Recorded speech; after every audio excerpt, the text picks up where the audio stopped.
नमस्कार सांगमाने प्रभु जगन्नाथଙ୍କ कृपारु आपण माने बहुत खुशी थिबे। सांगमाने जदि आपण माने सबुबेले दुखरे दिन बिताउछंती तेबे स्वेच्छारे गोटे थर जय जगन्नाथ लिखि दियंतु ना। प्रभु जगन्नाथ सबु दुख कष्ट दूरेई नेबे। जय जगन्नाथ। सांगमाने एही घटनाटी मो सहित 2 मास तळे घटिथिला, जाहाकि आजि मु आपणଙ୍କ सहित शेयर करिवि। शेष पर्यंत देखंतु बहुत मजा लागिबो। आउ सांगमाने जानि रखंतु जे एही वीडियो मझिरे मु मो नंबर देइछि, जे मोते कॉल करिवो मु ताहा सहित बहुत मजारे कथा हेबी। आउ तमे जहा कहिबो मु निश्चित करिवि। चलंतु आउ डेरी न करी आजिर घटना को आरंभ करिबा। मो नाम निवेदिता एवं मोर बयस एबे 23 वर्ष। मु गाँर झियो, किंतु एबे काम करिबा पई सहररे रहुछि। मो आखि कला कला जेमिति रातिर गभीरता एवं केश लंबा लंबा जहा अंटा जाए लहराए। मो अंटा पतला किंतु काम करिबा समय ताहा टिके हली जाए, जहा बेले बेले लोकंको नजर टाणी निए। मो चर्म गोरा नुहे किंतु चिक्कण, जेमिति क्षीरर सर। मु बेसी मेकअप करे नहीं, बास टिके काजल एवं लिपस्टिक जहा मो ओठकू आहुरी चमकदार करि दिए। मु साधारण झियो, किंतु बेले बेले जेबे मु हसे तो मो हसरे एमिति एक मिठापण थाए जहा लोकंको अटकाई दिए। एबे मु आपणंकु मोर एक घटना सुनाउछि जहा मो सहित घटिथिला। एही घटना मो मालिक एवं मोर। चलंतु आरंभ करिबा। एही कथा सेतेबेळेर जेबे मु गारू सहर आसीथिली। मो घरे पैसार अभाव थिला। बापा असुस्थ रहुथिले एवं मा घर संभाळुथिले। मु भाबिली सहर जाई किछि काम खोजि नेबी। जणे सांग कहिला जे गोटिए भल घरे चाकराणीर आवश्यकता अछि। से घर बड़ थिला किंतु परिवार छोट। मालिकंक नाम विजयजी थिला। बयस प्राय 35 वर्ष। एका रहुथिले, कारण तांको स्त्री किछि वर्ष पूर्वे आरपारिकु चाली जाइथिले। से गोटिए छोट फैक्ट्री चलाउथिले जेउठी कपड़ा तयारी हुए। मु प्रथम थर तांको घरकू गली इंटरव्यू पाई। कबाट खोलिली तो विजयजी छिड़ा होइथिले। डेंगा चौड़ा सफा सुतुरा कपड़ा पिंधिथिले। से मोते उपरु तळ जाई देखिले, किंतु नजर एमिति नथिला जहा खराब लागिबो। आस कविता बस, से कहिले। मु सोफारे बसिली। मो साड़ी टिके उपरकू घुंची जाइथिला, किंतु मु तुरंत ठीक कली। से चा आनिले एवं कथावार्ता करिबाकू लागिले। तुमकू कौन कौन काम आसे? रोसेई करिबा, सफासफी, कपड़ा धोइबा, मुह कहिली। किंतु तांको कथारे किछि एमिति थिला जेमिति से कहुछंती, तुम हस बहुत सुंदर, घरे आलोक आनिबो। मु भाबिली बोध हुए से एका अछंती तेणु टिके प्रशंसा करुछंती। किंतु मो मनरे एक संकोच थिला, कारण गाँरे शुणिथिली जे सहरर मालिक माने बेले बेले चाकराणींक ठारू अधिक आशा रखंती। जहा हेउ काम आरंभ होईगला। मु सकाळ 7 धदटारे पहुंचुथिली, संध्या 6 धदटारे जाउथिली। घर बड़ थिला, 2टी बखरा, गोटे किचेन हल। विजयजी सकाळे शीघ्र उठुथिले, 6 धदटा सुधा काम शेष करि देउथिले। चा बनाइबाकू कहुथिले। मु चा बनाउथिली, आउ से पीबा समयरे खबर कागज पढुथिले। दिने चा देबा समयरे मो आंगुठी तांको आंगुठी सहित बाजिगला। से मुरुकी हसिले। कविता, तुम चारे किछि जादू अछि, पीले ही दिन भल लागे। मु लाजेई गली, किंतु भाबिली बोध हुए से केवल प्रशंसा करुछंती। किंतु तांको आखिरे एक चमक थिला, जेमिति से आउ किछि कहिबाकू चाहुछंती। मु मने मने भाबिली काळे ए किछि भाबु नाहांती तो, किंतु मु कामरे लागि रहिली। सफा करिबा समयरे मु नेइले से बेले बेले पाख देई जाउथिले। थरे मु चटाण पोछुथिली। मो साड़ीर पणत खसीगला एवं मो बेग देखागला। विजयजी सेठारु गले। अटकी जाई बोलिले, कविता सावधान रुह, पड़ीजीव नाही। किंतु तांको स्वररे एक उष्मता थिला, जेमिति से कहुछंती कि से मोते संभाली नेबे। मु पणत ठीक कली एवं काम जारी रखिली। धीरे धीरे दिन बीतिबाकू लागिला। विजयजी घरे एका थिले तो बेले बेले कथावार्ता करुथिले। कविता, तुम गाँ केमिति?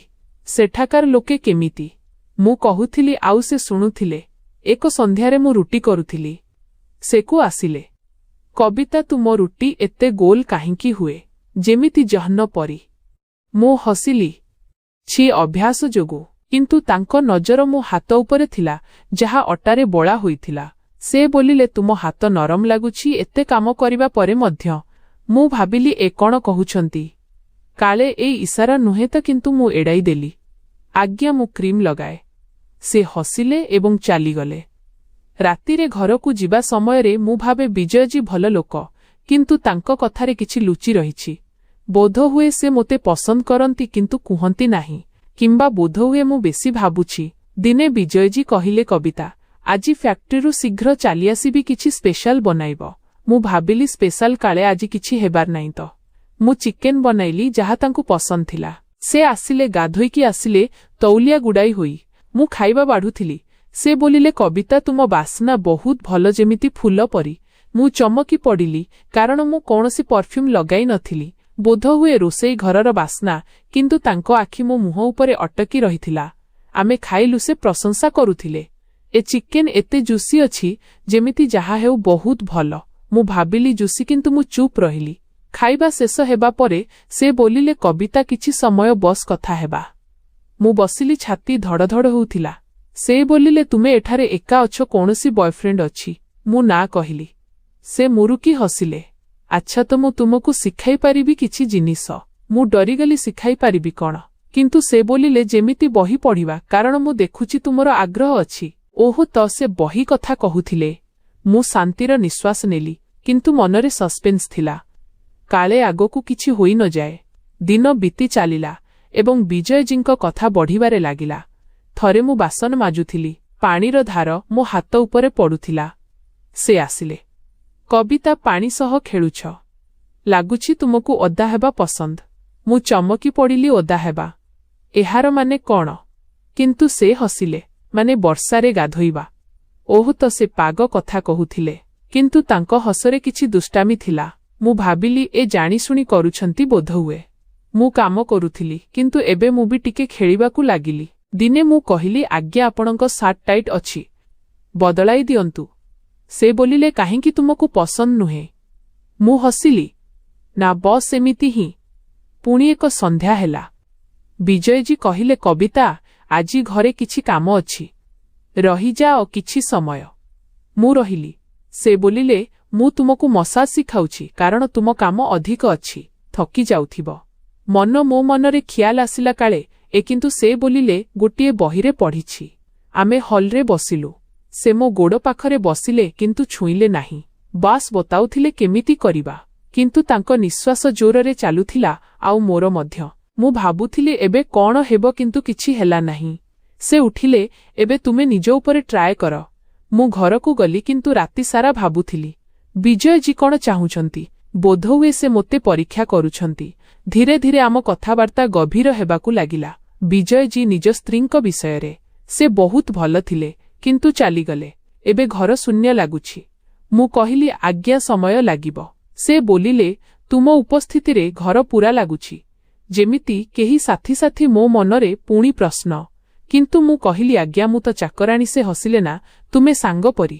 ଦିନେ ମୁଁ ସଫା କରୁଥିଲି, ତାଙ୍କ ରୁମର ଆଲମାରି ଖୋଲିଲି ତ କିଛି ପୁରୁଣା ଫଟୋ ମିଳିଲା। ତାଙ୍କ ସ୍ତ୍ରୀଙ୍କର ମୁଁ ଦେଖୁଥିଲି। ସେ ଆସିଲେ, କବିତା, ଏ ମୋ ସ୍ତ୍ରୀ ଥିଲେ, ତୁମ ପରି ହିଁ ହସୁଥିଲେ। ମୁଁ କହିଲି, ସେ ବହୁତ ସୁନ୍ଦର ଥିଲେ। ସେ ପାଖକୁ ଆସିଲେ, ମୋ କାନ୍ଧ ଉପରେ ହାତ ରଖିଲେ, କିନ୍ତୁ ତୁରନ୍ତ ହଟାଇ ନେଲେ। ସରି ବୋଲିଲେ। କିନ୍ତୁ ସେ ସ୍ପର୍ଶ ଗରମ ଥିଲା। ମୁଁ ଲାଜେଇ ଗଲି, କିନ୍ତୁ କିଛି କହିଲି ନାହିଁ। ଏବେ କଥା ଆହୁରି ବଢ଼ିଲା। ବିଜୟଜୀ ମୋତେ ବହି ଦେଲେ। ପଢ଼େ, ଭଲ ଅଛି। ବହି ରୋମାଣ୍ଟିକ୍ ଥିଲା, କିନ୍ତୁ ମୁଁ ପଢ଼ିଲି। ଦିନେ ସନ୍ଧ୍ୟାରେ ଫେରାଇବା ସମୟରେ ବୋଲିଲି, ଆଜ୍ଞା, ଭଲ ଥିଲା, କିନ୍ତୁ ଶେଷରେ ଟ୍ୱିଷ୍ଟ ଥିଲା। ସେ ବୋଲିଲେ, ଜୀବନ ବି ଏମିତି ଟ୍ୱିଷ୍ଟରେ ଭରା। ତାଙ୍କ ନଜର ମୋ ଆଖିରେ ଥିଲା। ମୁଁ ଭାବିଲି, କାଳେ ସେ ପ୍ରପୋଜ ତ କରିବେ ନାହିଁ, କିନ୍ତୁ କଲେ ନାହିଁ। ଏହା ବଦଳରେ ବୋଲିଲେ, କବିତା, ତୁମ ଆଖି କଥା କୁହେ, ଯେମିତି କିଛି କହିବାକୁ ଚାହୁଁଛି। ମୁଁ ହସିଲି, ଆଜ୍ଞା, କ'ଣ କହୁଛି? ସେ ବୋଲିଲେ, ବୋଧହୁଏ କି ତୁମେ ଖୁସି ରୁହ। କିନ୍ତୁ ତାଙ୍କ ସ୍ୱରରେ ଗଭୀରତା ଥିଲା। ଦିନେ ବିଜୟଜୀ ଅସୁସ୍ଥ ହୋଇପଡ଼ିଲେ, କିନ୍ତୁ ସେମିତି କିଛି ନଥିଲା। ପ୍ରକୃତରେ ଫ୍ୟାକ୍ଟ୍ରିରେ ଏକ ମେସିନରେ ତାଙ୍କ ହାତ ଟିକେ ଖଣ୍ଡିଆ ହୋଇଗଲା। ମୁଁ ଔଷଧ ଲଗାଇଲି। ଔଷଧ ଲଗାଇବା ସମୟରେ ମୋ ହାତ ତାଙ୍କ ହାତ ଉପରେ ଥିଲା। ସେ ବୋଲିଲେ, କବିତା, ତୁମ ହାତରେ ଯାଦୁ ଅଛି, ଯନ୍ତ୍ରଣା କମିଯାଏ। ମୁଁ କହିଲି, ଆଜ୍ଞା, ବାସ୍ ଔଷଧ ଅଛି, କିନ୍ତୁ ତାଙ୍କ ଆଙ୍ଗୁଠି ମୋ ଆଙ୍ଗୁଠି ସହ ଲାଗିଥିଲା। ମୁଁ ଧୀରେ କରି ହାତ ହଟାଇଲି, କିନ୍ତୁ ମନରେ ସସ୍ପେନ୍ସ ବଢ଼ି ଚାଲିଲା।